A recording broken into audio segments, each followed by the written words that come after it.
Okay. आजचा माझा विषय आहे वेन आन्सर्स आर डिलेड, जेव्हा उत्तरांना उशीर होतो. वेन आन्सर्स आर डिलेड, जेव्हा जेव्हा उत्तरांना उशीर होतो. आपण उघड्या निर्गम याचा 32वा अध्याय आणि आपण वाचूया वचन 1 ते 5 पर्यंत. Exodus 32 verses 1 to verse 5. Exodus 32 verses 1 to verse 5. आणि जेव्हा लोकांनी पाहिले की मोशेला डोंगरावरून उतरून यायला उशीर लागला आहे, तेव्हा लोक अहरोनाजवळ एकत्र जमून त्याला म्हणाले, उठ, आमच्या पुढे चालतील असे देव आम्हासाठी बनव, कारण या मोशेचे ज्या मनुष्याने आम्हाला मिस्र देशातून बाहेर काढून आणले त्याचे काय झाले हे आम्हाला ठाऊक नाही. आणि अहरोनाने त्यांना सांगितले की ज्या सोन्याची कुंडले तुमच्या बायकांच्या, तुमच्या मुलांच्या व तुमच्या मुलींच्या कानात आहेत ती काढून माझ्याकडे आणा.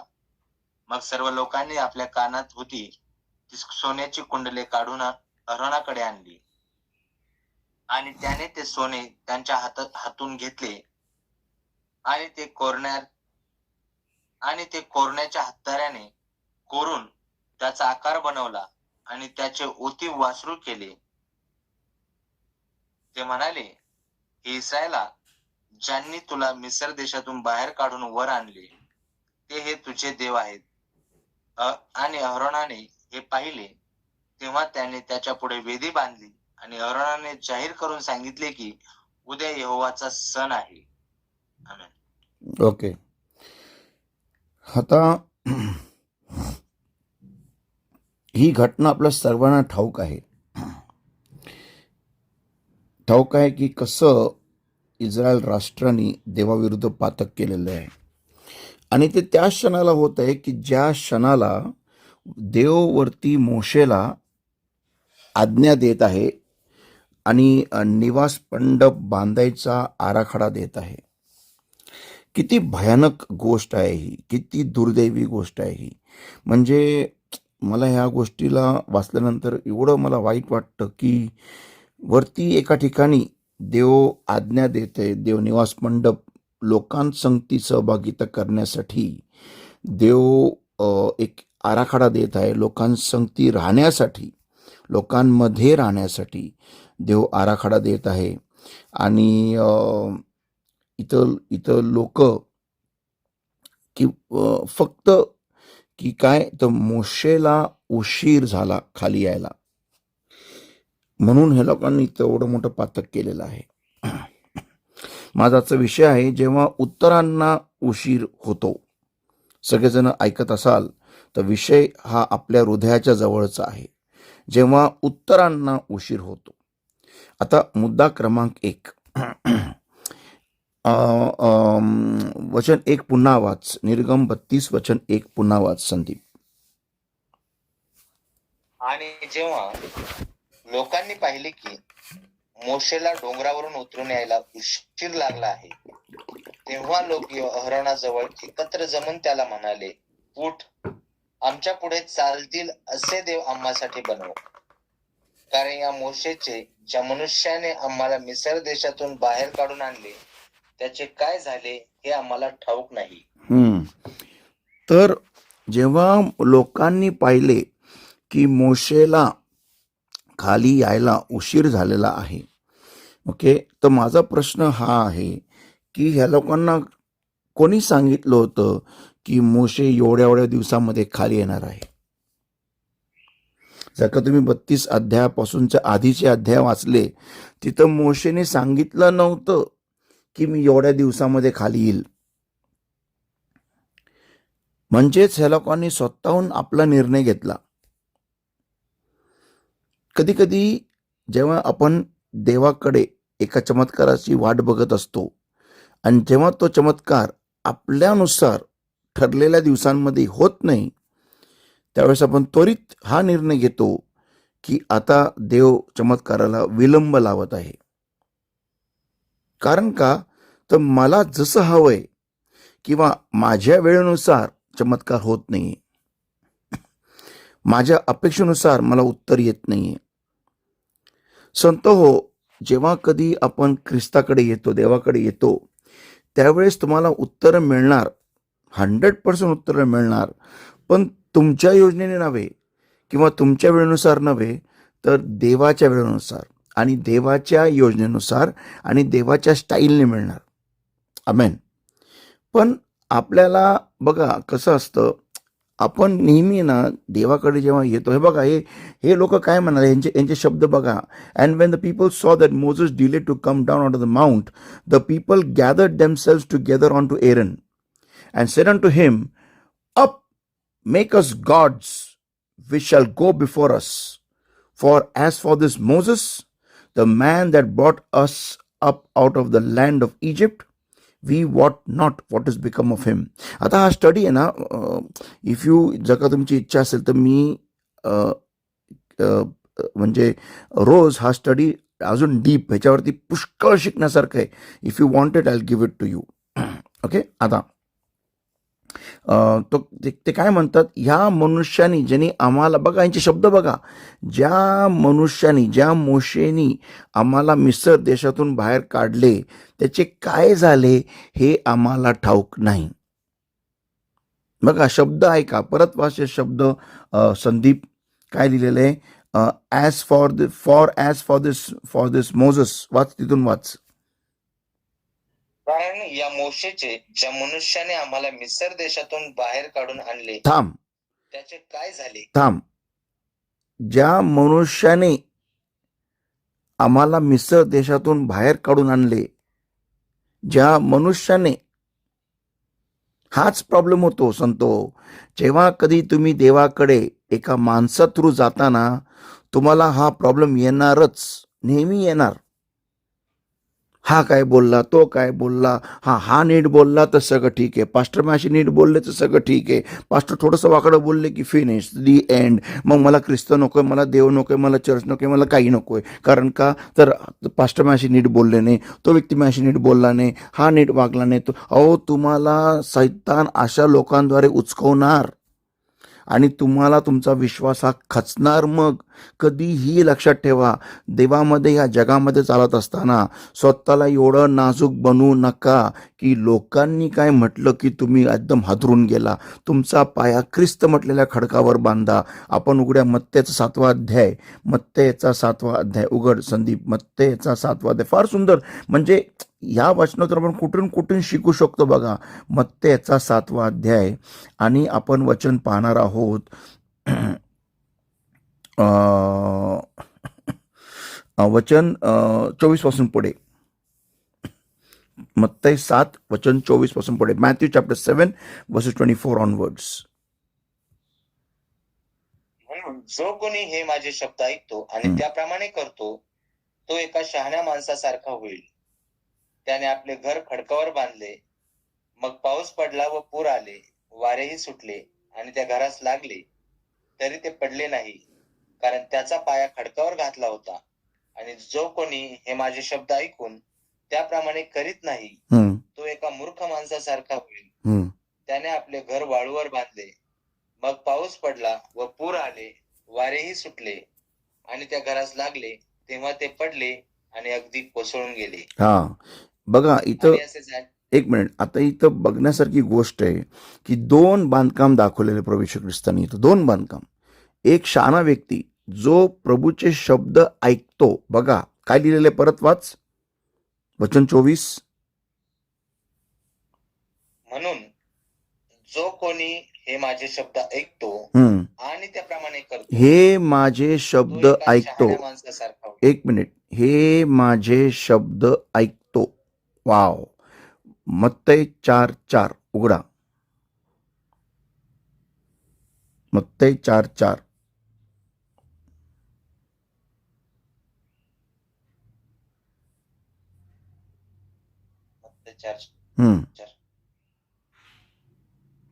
पण त्याने उत्तर देऊन म्हटले, असे लिहिले आहे की मनुष्य केवळ भाकरीने जगणार नाही, तर देवाच्या तोंडातून निघणाऱ्या प्रत्येक वचनाने जगेल. आमेन, आमेन. देवाच्या मुखातून निघणाऱ्या प्रत्येक शब्दाद्वारे जगेल. हालेलुया. बघा, जो माझे शब्द ऐकतो, हालेलुया, जो माझे शब्द ऐकतो, म्हणजे जो ख्रिस्तामध्ये आलेला व्यक्ती, जो चर्चला पण जातो, प्रार्थना पण करतो, पाळक साहेब जे शिकवतात ते पण ऐकतो, पण रोज दैनंदिन म्हणजे रोज माझ्या समोर गुडघे टेकतो आणि माझ्या मुखातून जो शब्द ऐकतो तो अशा माणसासारखा होईल ज्याने आपले घर खडकावर बांधले. Therefore, whosoever heareth the sayings of mine and doeth them. Amen. Clause किती इथं काय महत्वाचा क्लॉज आहे, आणि तो त्याप्रमाणे करतो. नुसतं ऐकणं नव्हे तर करतो पण. तर ज्यावेळेस सांगतो तुम्ही ख्रिस्तामध्ये येता, परमेश्वर माझा मेंढपाळ आहे. कोण मेंढपाळ आहे? कोण मेंढपाळ आहे? परमेश्वर माझा मेंढपाळ आहे. मला काही उणे पडणार नाही. हो, तुमचा पास्टर आहे, मोशे आहे, हरोन आहे, हे सगळे देवाचे सेवक आहे, देवानेच त्यांना ठेवलेलं आहे. पण तुम्ही ख्रिस्तामध्ये का आलेला आहात? तर तुमचे नातेसंबंध देवाबरोबर बांधायला आलेला आहात. हालेलुया. ना की कोणत्या माणसाबरोबर. हे कधी विसरू नका. मी तुम्हाला माझ्या जीवन काळामध्ये एवढं मी आता ख्रिस्तामध्ये राहिलेलो आहे, राईट फ्रॉम द इयर 1990, 1990 सालापासून. त्यावेळेस तुम्हापैकी पुष्कळ जण पृथ्वीवर जन्मले पण नव्हते.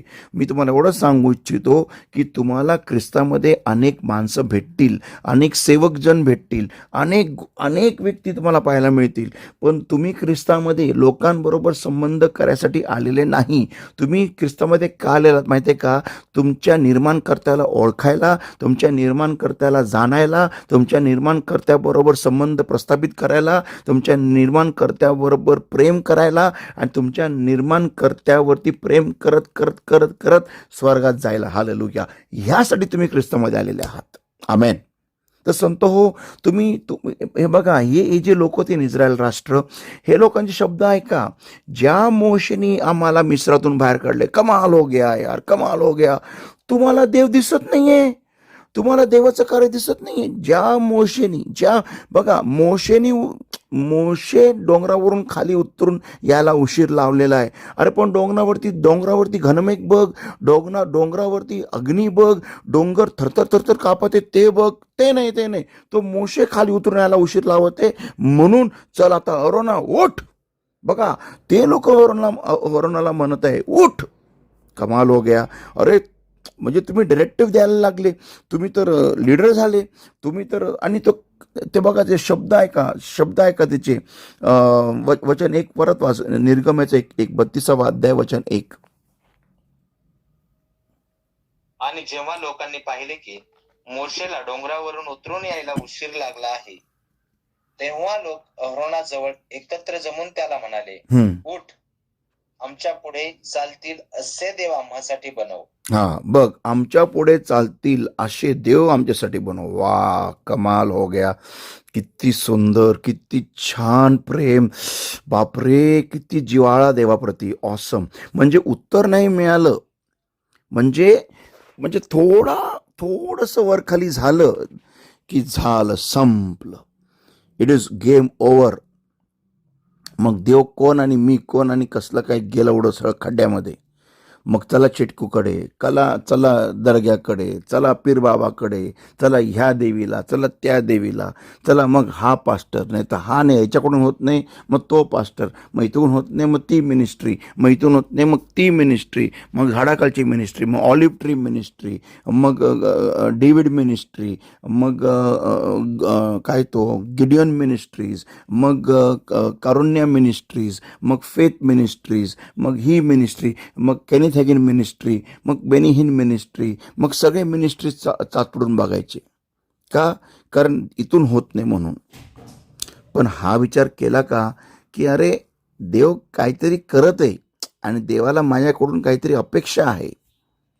आपल्याला हे फार सुंदर ह्याचं उदाहरण पेत्राने घालून दिलेलं आहे. आपण उघड्या मत्तेचा 7वा अध्याय, मॅथ्यू चॅप्टर 7, मत्तेचा 7वा अध्याय. आणि हा एक प्रश्न आहे, फार सुंदर प्रश्न आहे हा फार सुंदर प्रश्न. मत्ते 7 नाही, लूक ह्याचा 5वा अध्याय, लूक चॅप्टर 5, लूक chapter 5.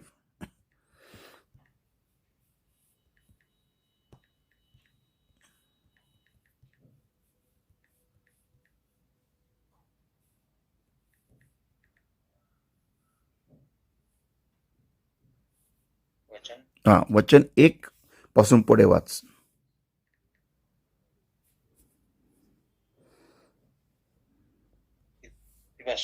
वचन लूक 5वा अध्याय वचन 1 पासून पुढे. त्याचा वाच वाच वाच वाच वाच वाच. आणि असे झाले की समुदाय त्याला खेटून देवाचे वचन ऐकत असता तो गनेसरेत सरोवराजवळ उभा होता. तेव्हा त्याने 2 तारवे सरोवराच्या काठी लागलेली पाहिली, पण मासे धरणारे त्यातून निघून गेले होते आणि ते आपली जाळी धुत होते. आणि त्या तारवातले जे एक शिमोनाचे होते त्यात तो गेला आणि ते काठापासून थोडेसे लोटावे म्हणून त्याने त्याला विनंती केली. मग तो बसून तारवातून समुदायांना शिकवू लागला. मग आपले बोलणे संपल्यावर त्याने शिमोनाला म्हटले, खोल पाण्यात हाकार, मग मासे धरण्यासाठी तुम्ही आपली जाळी खाली सोडा. तेव्हा शिमोनाने त्याला उत्तर देऊन म्हटले, हे गुरु,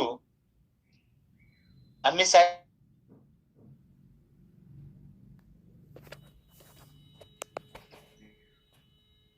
त्याला उत्तर देऊन म्हटले, हे गुरु, आम्ही सारी रात्र कष्ट करून काही धरले नाही, तरी तुझ्या शब्दावरून जाळी खाली. बस बस बस बस बस. आम्ही सारी रात्र कष्ट करून काही धरले नाही.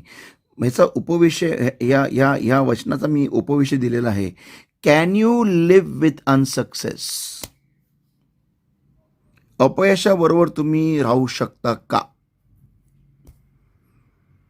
Can you live with unsuccess, हा प्रश्न देव तुम्हाला विचारत आहे आज. तुमच्या जीवनामध्ये जेव्हा अपयश येतं, तुम्ही ते हँडल करू शकता का? तिथं तुम्ही बसून त्या अपयशासंगती बसून तुम्ही वाट बघू शकता का? देवाच्या उत्तराची वाट बघू शकता का? देव तिथं यायची वाट बघू शकता का? हा प्रश्न आहे संतो आज. का तुम्ही लगेच इकडं वळवळ तिकडं वळवळ, ह्याला फोन लाव त्याला फोन लाव, काहीतरी चुळबू लगेच सुरू, इकडं तिकडे तिकडे तिकडे तिकडे तिकडे काहीतरी सुरू झालं लगेच का? नाही, मी माझ्या रूममध्ये बसून वाट बघेल. मला विश्वास आहे, माझं देवाने माझी प्रार्थना ऐकलेली आहे.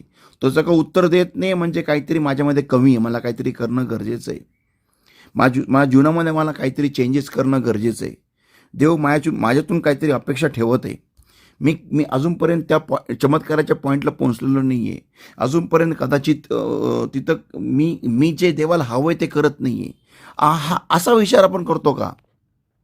का लगे इस्रायल राष्ट्रासारखं ना उठ, आमच्यासाठी मूर्ती बांध, डन, असे देव आम्हाला तयार करून दे जे आमच्या पुढे चालतील. म्हणजे एवढे मूर्ख असू का तुम्ही लोक, की जिवंत देव तुम्ही त्या डोंगरा खाली आहात. कमॉन, तिथं जिवंत देव, आणि ज्या मोशेने आम्हाला बाहेर काढले. पास्टर, तुम्ही आहात म्हणून आम्हाला सगळं मिळतं. पास्टर, तुमची कृपादृष्टी आमच्यावर राहू द्या.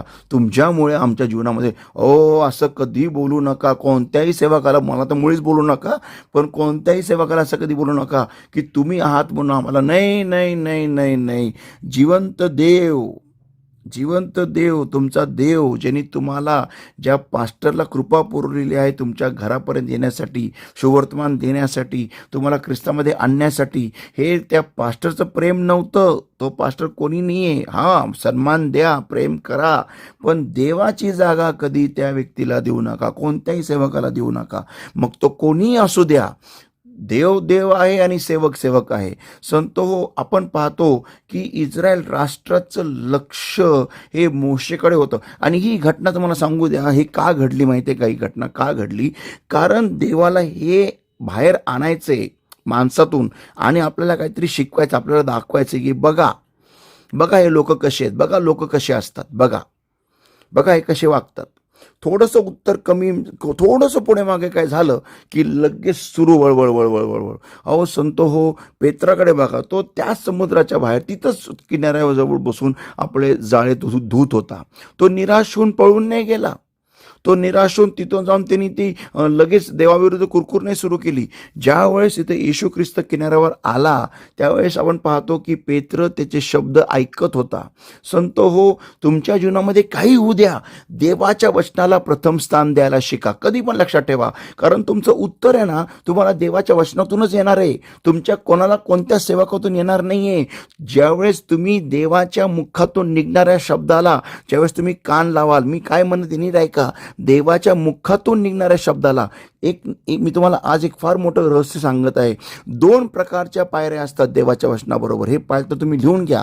देवाच्या शब्दाबरोबर 2 प्रकारच्या पायऱ्या असतात. एक असतं लोगॉस आणि एक असतं रेमा. लोगॉस हे आहे तुमचं बायबल जे तुमच्या हातामध्ये आहे, हे लोगॉस आहे, हे मृत वचन आहे, हे कार्य न करणारं वचन आहे. पण ज्यावेळेस तुम्ही त्या वचनाला वाचत राहता त्यावेळेस देवाचा आत्मा एका शब्दाला टच करतो आणि ते वचन बनतं रेमा. हे second category of the word of God. हे जे वचन आहे ना हे कार्य करणारं वचन असतं. या वचनाद्वारे म्हणजे उदाहरणार्थ उत्पत्तीचा पहिला अध्याय देव म्हणाला प्रकाश हो आणि प्रकाश निर्माण झाला. हे आहे ॲक्टिव्ह वर्ड म्हणजे कार्य करणारं वचन. हे आहे रेमा. तुम्हाला रेमा मिळणं गरजेचं असतं. पण हे रेमा तुम्हाला कुठून मिळणार? तुम्हाला लोगॉसमधूनच मिळणार संतो. म्हणून तुम्हाला लोगॉस वाचणं गरजेचं आहे. लोगॉसमध्ये मनोरम घेणं गरजेचं आहे. लोगॉस वाचत राहणं गरजेचं आहे. लोगॉस हातातून नाही काढणं गरजेचं आहे. लोगॉस सतत तुम्ही तुम्हाला ज्यावेळेस उत्तर येत नाही ना त्यावेळेस तुम्ही स्वतःला त्या लोगॉसमध्ये घुसवा. लोगॉस म्हणजे काय? जे तुमच्या हातातलं बायबल आहे. स्वतःला दिवसभर त्याच्यामध्ये बुडून ठेवा. वचनावर मनन करा. तुमच्या डोक्यामध्ये बाकीचे कोणते फालतू विचार येऊ देऊ नका. हा नाही आला, तो नाही आला, हा नाही बोलला, तो नाही बोलला. सैतान तुमच्या डोक्यामध्ये अंडे घालायचा प्रयत्न करेल. पण तुम्हाला एक गोष्ट कळली पाहिजे, तुमचं डोकं सैतानाचं घरटं नाही. मी परत सांगतो, तुमचं डोकं सैतानाचं घरटं नाही. तुमच्या हातात तुम्हाला बायबल दिलेलं आहे. तुमच्या घरात बायबल आहे. तुम्ही ते बायबल घ्या, उघडा आणि वाचा वाचा वाचा वाचा. पेत्रांनी तेच केलं. जाळे धूत असताना तो येशूचे शब्द ऐकत होता आणि म्हणून त्याला विश्वास आला.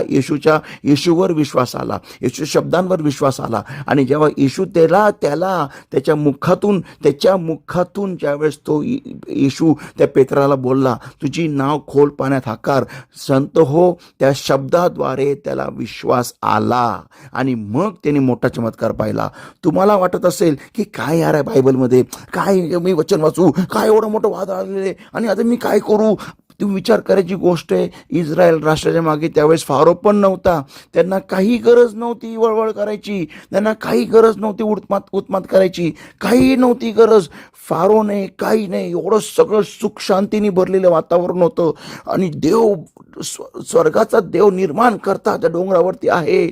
एखादा व्यक्ती असता तर तो त्या डोंगरापाशी पायथ्याशी दूर उभा राहून तो कुतूहलाने त्या देवाकडे बघत असता. त्यांनी डोळे लावले असते देवा त्या डोंगराकडे. तो फार एकदम गदगद झाला असता, रडत बसला असता की प्रभू मला संधी त्या डोंगरावर यायची, मला निवड ही प्रार्थना करत बसला असता. पण नाही, गुलामगिरीची मेंटॅलिटी. उत्तर पाहिजे. कसले उत्तर? अहो प्रॉब्लेम पण नाहीये ना. विचार करायची गोष्ट आहे की काय हे लोक असतील कसे, म्हणजे नुसतं मतलब. जेवढे लोक ख्रिस्तामध्ये नुसतं मतलबापोटी येतात ना, तुम्हाला मी निक्षून सांगतो, ते लोक कधी स्वर्गात पोहोचणार नाही. They will never reach heaven. I give you guarantee. तुमचं रक्त घेऊन या, 50,000 स्टॅम्प पेपर घेऊन या, मी तुमच्या रक्तात तुम्हाला लिहून देतो की तुम्ही असे लोक कधीच स्वर्गात पोहोचणार नाही जे नुसते मतलबापोटी ख्रिस्तामध्ये येतात. नो, स्वर्ग अशा लोकांसाठी नाही. स्वर्ग तुम्हाला सांगतो कोणासाठी आहे? स्वर्ग प्रेमी लोकांसाठी आहे, आशिक लोकांसाठी आहे. मोहब्बत करने वालों के लिए स्वर्ग बना है, जो खुदा से मोहब्बत करते हैं. दुनिया में उनके साथ कुछ भी हो जाए, कोई उनको कुछ भी बोले, कोई उनको कितना भी डांटे, चिल्लाए, लात मारे, या उनकी ज़िंदगी में कोई आशीष कभी न मिले, फिर भी वो उनके खुदा से मोहब्बत करना नहीं बंद करते, सेवकाई नहीं बंद करते, खुद को खुदा से दूर नहीं लेके जाते, कलीसिया से दूर नहीं लेके जाते, लेकिन खुद को वहीं पर टिकाए रखते हैं. पतरस के समान ऐसे लोगों के लिए स्वर्ग बना हुआ है. आपण पुन्हा एकदा उद्या पाहूया ह्याचा पुढचा भाग. God bless you. Have a great day and soar up high with wings as eagle in the Lord. Praise the Lord.